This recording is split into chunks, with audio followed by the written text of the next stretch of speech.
Hi, my name is Rod Zook. Glad you stopped by. You're here because you want to learn how to speak effectively about the future in English. I think this will help you. Context is king for the verb form choices we make in English. The forms we choose simply depend on the context. It matters what you're saying or writing, and it matters what the other person is saying or has said or has written. It's all very dynamic, of course. That's hard to fit into a book or on a test. And not even all aspects can be squeezed into this 10-minute video. That's extra difficult if we try to get all of the grammatical terms straight. You might have learned present continuous, present simple, present perfect, simple past, past perfect, will future, going to future, etc. But none of that really helps us understand how to use them. And that's especially true for talking about the future, either the future 2 seconds from now, or next week, or in 3 years. The choices we make is more like jazz. At the end of this brief video, you'll find a short dialogue to practice talking about the future without focusing on the names of the forms. That's what this clip is all about. In fact, depending on the context, remember context, think jazz. Depending on the context, English uses 4 forms, and we use each of these 4 forms in 2 ways. So there are actually 8 aspects to consider when talking or writing about the future in English. Yep, there are 8 things to remember about the future. The form we actually choose depends on whether we're talking about, for example, a plan, a prediction. Maybe we're expressing an opinion with an assumption of some kind. Maybe we're talking about a decision or making a prediction based on information we have or experience we've collected. Maybe we're simply expressing an intention or making a promise of action. Maybe we're writing about an arranged event or a meeting we've arranged with someone. Or maybe we're even refusing to do something in the future. Sometimes we make a concrete offer. Maybe we write about an unchangeable objective fact or an event that's scheduled by someone else, not something we scheduled, but someone else scheduled it. Right, that's more than 8 aspects. Some of the forms have more than one meaning.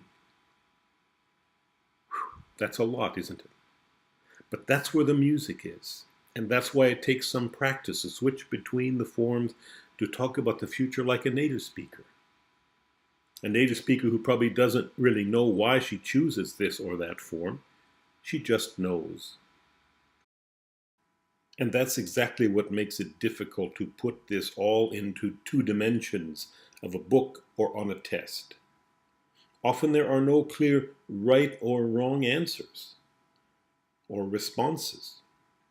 It depends on what you want to say or what the other person has said or written, and perhaps what you do not want to say. Those are all possibilities. It's just very dynamic and depends on what you want to play, like jazz. I'd suggest you freeze this frame and spend some time with this timeline diagram first, and then move on and watch the rest of the video. And maybe even take a screenshot of it. At the end of the video, you'll find a conversation between a dog and his owner. Yeah, if only dogs could talk. Here we see some of the more technical terms for the 4 forms. Up in the upper right-hand side of the screen. There's the present simple, number 1, Roman numeral number 2, present continuous, number 3, the will future, number 4, the going to future. We do in fact use the present simple form to talk about the future, but only in objective situations. If, like with number 1, you're talking about a train or plane schedule that someone else makes, for example. My plane leaves at 3 tomorrow. I arrive at 4 in the afternoon from Boston. But also with number 2. If it's about an event you have no control over, talking about your birthday or a public holiday in the future, you can't change any of that yourself. Then we use the present simple form. And then there's Roman numeral 2, the present continuous. That's one of the more interesting forms. Yes, we use that present form to talk about the future, as well as what's happening now. For example, number 3, we use it to talk about a fixed arrangement that we've made with someone. That's more subjective than numbers 1 and 2. But also number 4, we use it for a refusal. As an example, I would say, I'm not presenting that report tomorrow. That's your job. Roman numeral 3. Here's one of the more tricky ones. We like to use will for most of our future talk because we probably learned that from a book. Yes, we do use it to make promises, but as we've already seen, there are many more options for the future, and we don't want to promise too much, right? If you assume something will happen in the future, there's, I think she will be here for the meeting on Wednesday. I hope he will arrive on time. I think she will be here for the meeting on Wednesday. Try this. She will be here for the meeting on Wednesday. That's a very different statement. That's a promise or an offer. Those are the two options with will. Don't use the wrong one too often. If will is the tricky form, going to is the fun one, like number 7 and 8. We use it for a whole range of situations. In fact, I find that native speakers use the form very often to talk about the future. Politicians certainly use it after an election. Before the election, they use will and pretend they're promising us something. Afterwards, they talk about plans and intentions and decisions instead, not promises. And they use going to. Check out the conversation between the dog and his owner to sense the difference between plan and intention and prediction based on information and experience. Fido is one of the many classic dog names used at least by US American speakers of English. In the dialogue we're going to look at below, 2 options are in boldface. You can choose the one that seems to fit the context best. In some cases, either option can work, but in that case, the choice you make provides a different meaning in the context of the sentence or question.